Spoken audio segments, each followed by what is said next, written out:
And welcome to the Swansea City Sheffield Wednesday review. This is my usual style of video. No fancy webcam, no fancy green screen. I've had a lot on today, so not really been able to set all that malarkey up and actually try and get somewhere into doing that. Really can't be bothered and just too much like a faff. So I'll just do this one. So it's another defeat for us. It's another game where we go ahead and then we lose our heads after going ahead. I actually thought, to be fair, we actually played okay today. There was actually some improvement from the last game and seemed like we were getting somewhere.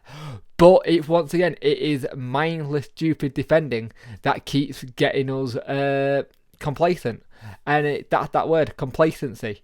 We get the lead and we just seem to lose it. We don't seem to keep a lead for a long time. I thought we deserved to go in the lead and then they just piled on all the pressure. They could have won by a hatful more than the 2-1 goal line right near the end. And it needs to change. The defence needs to be a lot better and a lot stronger. And it's not going to be if we don't start changing things. And the one thing that people have seen and said, and I've seen it said and done all over today, is talking about what Josh Lukai said at his press conference and his interview with Radio Sheffield. It was literally, how many fucking times are you going to ask me this question? And he's angry, he's pissed off, but that's the passion I want to see on the sideline.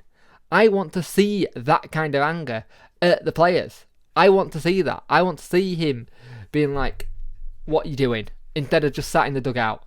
That's what we want to see. We want to see him giving a shit. For me, that's actually encouragement that he's actually giving a shit. Yes, he's getting pissed off with the question all the time. But at the same time, we finally got a passionate answer. Even though it was an angry answer, it's a passionate answer. So let's see what happened. But apparently, if you read all the news reports of last week, he had this game to save his job.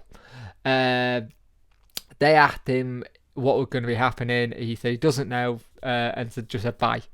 And he may look at this as one of his worst times in football in terms of how he got a team to play, how he's been treated by fans, how the club is willing at the moment to stick by him, but he might have just had enough.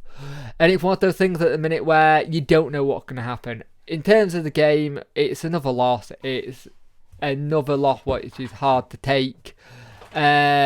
We just got to start improving, and at the moment you don't see any improvement whatsoever at times, or we'll play okay and then it'll go to pot. One of the big things we did in this game was a lot of counter-attacking, and that is a Josh Lukai style of play.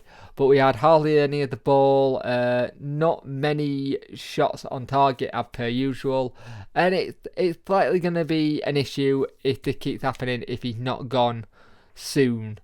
At the end of the day, football's a result business, and if you're not getting the results, and we've given him long enough that he could have got this sorted now in terms of just trying to deal it up. It's the problem, and we're going to have to look at it and see what happens in the next couple of days or weeks. I'm hoping days. If the rumours are true, with Steve Bruce, he's going to want money, but we don't have that at the moment. So let's just see what happens and move on to the next game. But it's not looking good for us, and we're slipping further and further down the table. The only plus point for us is a lot of teams below us who are worse than we are at the minute. So let's see what happens, but it's another 2-1 loss.